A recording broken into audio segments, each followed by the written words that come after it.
नमस्कार दोस्तों, स्वागत है आपका जीके लाइव पाठशाला में। उत्तर प्रदेश पुलिस 2024 भर्ती के लिए अंकित भाटी सर के सामान्य हिंदी का प्रैक्टिस सेट कवर कर रहे हैं। इसमें आपके 30 प्रैक्टिस सेट हैं, जिसमें से हम लोग 2 प्रैक्टिस सेट कवर कर चुके हैं। आज हमारा तीसरा प्रैक्टिस सेट है। अगर वीडियो पसंद आएगी तो लाइक ज़रूर कीजिएगा, और इससे पहले अगर 2 न देखो तो जाकर उसे ज़रूर देखिए। चलिए शुरुआत करते हैं पहले क्वेश्चन से लेकर। दिया गया है, भारत में ज्ञानपीठ पुरस्कार जीतने वाली प्रथम महिला कौन थी? सही जवाब हो जाएगा ऑप्शन ए थी आपके आशा पूर्णा देवी जी। ऑप्शन यहाँ से आपका ए सही हो जाएगा। नेक्स्ट क्वेश्चन, सरस्वती पत्रिका के यशस्वी संपादक कौन थे? इंपॉर्टेंट क्वेश्चन है, बार बार ये पूछा भी जाता है। तो ये थे आपका महावीर प्रसाद जी। ऑप्शन यहाँ से बी सही हो जाएगा। अगला क्वेश्चन अलंकार पूछा गया है। इसमें क्या दिया गया है? न ही पराग न ही मधुर मधु, न ही विकास इहि काल, अली कली सी शोबध्यो, आगे कौन ज्वाल। पूछा गया है इस पंक्तियों में कौन सा अलंकार है? इसका जवाब हो जाएगा ऑप्शन ए। इसमें जो है अन्योक्ति अलंकार दिया गया है। नेक्स्ट क्वेश्चन है, हिंदी स्वरों का वर्गीकरण जब जीभ के भाग के आधार पर किया जाता है। देखिएगा, जीभ के भाग के आधार पर किया जाता है तो निम्नलिखित में से कौन सा भेद इसके अंतर्गत नहीं आता है? तो आप लोग जानते हैं जीभ के भाग के आधार पर अग्र स्वर होता है, मध्य स्वर होता है और पश्च स्वर होता है, लेकिन जो है विवृत स्वर नहीं होता है। तो आपका ऑप्शन यहाँ से डी आपका सही हो जाएगा, विवृत स्वर नहीं आएगा। अगला क्वेश्चन देखते हैं। दिया गया है यहाँ पर, पाद चिन्ह श्री कामता प्रसाद गुरु जी के किस नाम से अव्यवहित किया जाता है? सही जवाब हो जाएगा आपका ऑप्शन ए, रेखा। ठीक है ना, रेखा को जो है पाद चिन्ह के नाम से जाना जाता है। किनके द्वारा कहा गया? कामता प्रसाद गुरु जी के द्वारा। अगला प्रश्न है, आपका भविष्य उज्जवल हो, अर्थ की दृष्टि से क्या भेद बता होता है? तो यह जो है हमारी इच्छा है कि आपका भविष्य उज्जवल हो। तो यह जो है इच्छावाचक प्रश्न है। ठीक है ना, ऑप्शन यहां से सी सही हो जाएगा। देखते हैं अगला प्रश्न। दिया गया है, रचना के आधार पर वाक्य कितने प्रकार के होते हैं? इसका जवाब हो जाएगा आपका ऑप्शन बी, रचना के आधार पर वाक्य 3 प्रकार के होते हैं। ऑप्शन यहां से बी सही हो जाएगा, 7वें क्वेश्चन का सही जवाब। नेक्स्ट प्रश्न देखते हैं। दिया गया है, निम्नलिखित में से पुल्लिंग शब्द कौन सा? क्या रात है, बात है, गीत है या माता है? इनमें से कौन सा पुल्लिंग है? जवाब हो जाएगा ऑप्शन सी, गीत शब्द जो है वह पुल्लिंग है। गीत गाया जाता है, न कि गाई जाती है। रात होती है, बात की जाती है। ये सब इस तरह से वाक्य प्रयोग करके आप जो है निकाल सकते हैं। बढ़ते हैं 9वें क्वेश्चन की तरफ। दिया गया है यहाँ पर, सर्वनाम के कितने भेद होते हैं या सर्वनाम कितने प्रकार का होता है? जवाब हो जाता है आपका ऑप्शन सी, सर्वनाम को जो है कुल 6 प्रकार के होते हैं। आपका यहाँ से सी सही हो जाएगा। 10 नंबर का प्रश्न देखते हैं।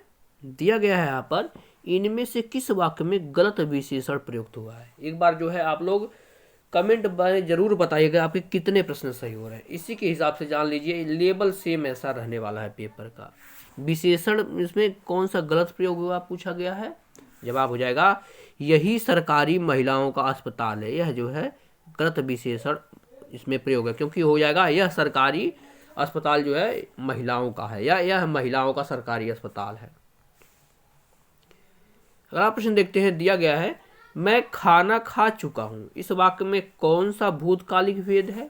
चुका हूं। जवाब हो जाएगा आपका ऑप्शन बी, यह जो है पूर्ण भूतकाल दर्शा रहा है, पूर्ण भूतकाल। अगला प्रश्न है, यण संधि का संबंध किस संधि से है? यण संधि। जवाब हो जाएगा आपका ऑप्शन ए, यह जो है स्वर संधि का एक भाग है, यण संधि। ठीक है ना, संधियां हम 3 देखते हैं, स्वर, विसर्ग और व्यंजन संधि। तीनों से क्वेश्चन आपके जरूर पूछा जाएगा, तो आप लोग ध्यान से इसे पूरा देख कर जाइएगा। नेक्स्ट क्वेश्चन, महाजन में कौन सा समास है पूछा गया है? तो इसमें जो है कर्मधारय समास है। क्या है? कर्मधारय समास है महाजन में। नेक्स्ट क्वेश्चन, कौन सा शब्द पत्र शब्द का अनेकार्थी नहीं है? तो चिट्ठी होती ही है, पत्ता होता है, पुष्प होता है, लेकिन पंक्ति शब्द जो है यह पत्र का अनेकार्थी नहीं होता है। ऑप्शन यहाँ से सी सही हो जाएगा। नेक्स्ट क्वेश्चन, निम्न में उपयोग का विलोम शब्द कौन सा होगा? सही जवाब हो जाता है ऑप्शन डी, अनुपयोग होता है। सिंपल सा क्वेश्चन है, उपयोग का विलोम अनुपयोग हो जाएगा। अगले प्रश्न की तरफ बढ़ते हैं। दिया गया है निम्न में से एक पत्थर का पर्यायवाची नहीं है। जवाब हो जाता है आपका ऑप्शन नंबर यहाँ से सी, पसन शब्द जो है पत्थर का पर्यायवाची नहीं होता। बाकी प्रस्तर होता ही है, उपल भी होता है और पाहन भी होता है पत्थर का पर्यायवाची। इंपॉर्टेंट है, तीनों ध्यान रखिएगा। पाहन बार बार आपके पेपर में पूछा भी जाता है। अगला प्रश्न, निम्न में से मीन का समानार्थी कौन शब्द है? सही जवाब हो जाता है आपका ऑप्शन ए, झस होता है। मीन, झस, सफरी, ये सब जो है मछली की पर्यायवाची होती है। अगला प्रश्न है, कलई खुलना मुहावरे का अर्थ बताना है आपको। 18 नंबर का क्वेश्चन है। सही जवाब हो जाएगा आपका ऑप्शन सी, भेद प्रकट होना। कलई खुलना मुहावरे का अर्थ है भेद प्रकट होना। नेक्स्ट क्वेश्चन देखते हैं। दिया गया है यहाँ पर, निम्न में से तत्सम की दृष्टि से शुद्ध शब्द कौन सा, यानी कौन सा है जो तत्सम है? जवाब हो जाएगा आपका साटिका शब्द जो है वह तत्सम है। ऑप्शन यहाँ से ए सही हो जाता है। अगला क्वेश्चन देखते हैं। दिया गया है शुद्ध वर्तनी वाला शब्द कौन सा है इसमें से, यानी शूणपरखा कैसे लिखेंगे? जवाब हो जाता है ऑप्शन डी, शूणपरखा इस तरह से लिखा जाता है। ऑप्शन यहाँ से डी सही है। 21 से 25 तक जो है पद्यांश दिया गया, इसे पढ़ के आपको आंसर देने हैं। तो एक बार पढ़ लेते हैं। इसे दिया है, अब न गहरी नींद से तुम सो सकोगे, गीत गाकर मैं जगाने आ रहा हूँ। अचल अस्ताचल तुम्हें जाने न दूंगा, अरुण उदयाचल सजाने आ रहा हूँ। कल्पना में आज तक उड़ते रहो तुम, साधना से सिहर कर मुड़ते रहो तुम। अब तुम्हें आकाश में उड़ने न दूंगा, आज धरती पर बसाने आ रहा हूँ। बहुत ही अच्छी लाइन है ये। अब देखिए इस पर प्रश्न कैसे बन रहे हैं। 21 नंबर का प्रश्न आपका बन रहा है, गहरी नींद में सोने का अर्थ क्या है? सही जवाब जाता है ऑप्शन डी, गहरी नींद में सोना मतलब जो है बेखबर होके सोना, यानी घोड़े बेच के सोना। अगला प्रश्न है, कवि लोगों को कहाँ नहीं जाने देगा?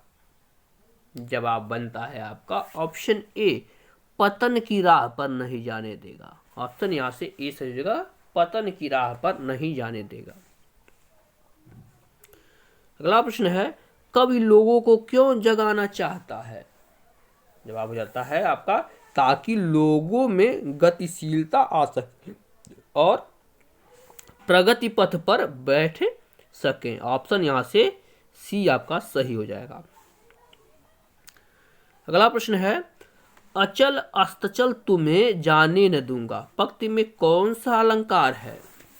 सही जवाब हो जाता है ऑप्शन ए, इसमें जो है अनुप्रयास अलंकार है, क्योंकि अ शब्द की जो है पुनरुक्ति हो रही है। ऑप्शन यहां से आपका ए सही हो जाएगा। अगला प्रश्न दिया गया है यहाँ पर, कविता का उपयुक्त शीर्षक क्या हो सकता है? 25 नंबर क्वेश्चन। जवाब हो जाएगा आपका जागृत हो सकता है, क्योंकि जो है इसमें मोटिवेशन दिया जा रहा है। ऑप्शन ए सही है। अगले प्रश्न में आपको जो है शुद्ध वाक्य बताना है। मेरे घर के पास एक हलवाई की दुकान है। 26 नंबर का देखिएगा, ये बिल्कुल सही है, क्योंकि एक हलवाई नहीं, हलवाई की एक दुकान है। मेरे घर के पास हलवाई की दुकान स्थित है, जब घर के पास है तो स्थित बोलने की जरूरत नहीं है, इस वजह से गलत हो जा रहा। सी देखिए, मेरे घर के पास हलवाई की एक दुकान है, यह वाक्य बिल्कुल आपका सही है। ऑप्शन यहाँ से सी सही हो जाएगा, 26 नंबर क्वेश्चन का सही जवाब। अगला देखते हैं, दिया गया है आपका, पश्चिम हिंदी में कौन बोली आती है? जवाब हो जाएगा ऑप्शन बी, कन्नौजी आती है। ऑप्शन यहां से बी सही हो जाएगा। नेक्स्ट क्वेश्चन देखिए, दिया है, अप्रमेय किस वाक्यांश के लिए एक शब्द है? सही जवाब देख लिए अगला ऑप्शन सही जवाब हो जाएगा, जो प्रमाण द्वारा सिद्ध न किया जा सके उसे जो है अपरिमेय बोलते हैं। नेक्स्ट क्वेश्चन है, आणविक भट्टियां असीमित शक्ति का कौन सा स्रोत होती हैं? साधना का होती हैं, स्रोत होती हैं, उपकरण का स्रोत होती है या माध्यम का स्रोत होती है? जवाब हो जाएगा स्रोत होती है। ऑप्शन यहाँ पर बी सही हो जाएगा, 29 नंबर क्वेश्चन का सही जवाब। अगला प्रश्न है, अखिल भुवन चर अचर सब हरिमुख में लख मातु, चकित भई गदगद वचन विकसित दृग पुलकातु। इसमें से रस पूछा है, कौन सा रस होगा? जवाब बन जाता है ऑप्शन सी, अद्भुत रस होगा। अद्भुत रस अस्थाई भाव की करे तो विस्मय हो जाता है। करुण रस है, बार बार इसका स्थायी भाव पूछा जाता है, शोक हो जाएगा। विभत्स रस का स्थायी भाव जो है आपका जुगुप्सा हो जाएगा। यही वात्सल्य की अगर बात करते हैं तो इसका जो है स्थायी भाव आपका पुत्रवत प्रेम होता है। अगला प्रश्न देखते हैं, दिया गया है यहाँ पर, हिंदी का प्रथम अंतर्राष्ट्रीय मुख्यालय कहाँ पर स्थित है? इसका जवाब हो जाता है ऑप्शन ए, यह जो है आपके महाराष्ट्र में स्थित है।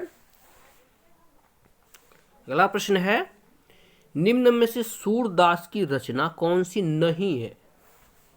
जवाब हो जाएगा आपका, यहाँ पर देखा जाए तो सूरसागर इन्हीं की रचना है, सूररावली भी है और साहित्य लहरी भी है, लेकिन चित्रलेखा की अगर बात करते हैं तो यह सूरदास की रचना नहीं है। ऑप्शन आपका यहाँ से बी सही हो जाएगा। साहित्य लहरी के बार बार जो है पेपर में पूछा जाता है, तो इसे आप लोग ध्यान में रखिएगा कि यह किनकी रचना है। अगला पेपर देखते हैं, शक्तिशाली, दयालु, शांत, धीर और योद्धा नायक के लिए एक शब्द कौन सा है? जवाब हो जाता है ऑप्शन सी, इसे जो है धीरोदात्त बोलते हैं। ऑप्शन यहां से सी सही जगह, धीरोदात्त। अगला प्रश्न देखते हैं, दिया गया है यहां पर, ब्रज भाषा का केंद्रीय क्षेत्र कौन सा है? यानी ब्रज भाषा की उत्पत्ति कहां से मानी जाती है?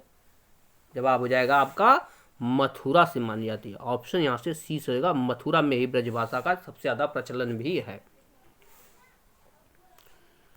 अगला प्रश्न है, बिल्ली को पहले ही दिन मारना चाहिए, इसका अर्थ क्या है? यह जो है पिछली बार उत्तर प्रदेश पुलिस के पेपर में पूछा भी गया था। इंपॉर्टेंट क्वेश्चन है, जो है इसे मार्क करके रखिएगा। जवाब हो जाता है आपका ऑप्शन ए, भय का सामन शुरू में ही कर देना चाहिए। समन मतलब उसका जो है संहार शुरू में ही कर देना चाहिए, या उसे शुरू में ही दबा देना चाहिए। अगला प्रश्न है, सहोदरा निम्न से किसका प्रवाची है? इंपॉर्टेंट क्वेश्चन है, ये भी कई एग्जामों में पूछ चुका है। जवाब हो जाता है आपका बहन का होता है। सहोदर मतलब भाई होता है, सहोदरा मतलब बहन होती है। बार बार यह पेपर में पूछा जाता है। ऑप्शन यहां से आपका ए सही हो जाएगा। अगला प्रश्न है, अनभिज्ञ शब्द का विलोम क्या होगा? अनभिज्ञ देखिएगा ध्यान से, वाक्य शुद्धिकरण में ये प्रश्न आता है। जवाब हो जाता है ऑप्शन बी, अभिज्ञ होता है। ऑप्शन यहां से बी आपका सही हो जाएगा। अगला प्रश्न देखते हैं, दिया गया है, वचनामृत का समस्त पद विग्रह क्या होगा? क्या है? वचनामृत का। जवाब हो जाता है ऑप्शन नंबर सी, वचन रूपी अमृत को जो है वचनामृत बोलते हैं। ऑप्शन यहां से आपका ए सही, सी सही हो जाएगा। नेक्स्ट क्वेश्चन देखते हैं, दिया गया है आपका, सखी आगमन का होता है सख्यागमन, किस संधि का उदाहरण है? सखी धनागमन, सख्यागमन। जवाब हो जाएगा आपका ऑप्शन डी, यह जो है यण संधि का उदाहरण है। यहां से आपका सही हो जाता है। 40 नंबर क्वेश्चन देखते हैं, दिया गया है आपका, ससुर शब्द का तत्सम क्या होगा?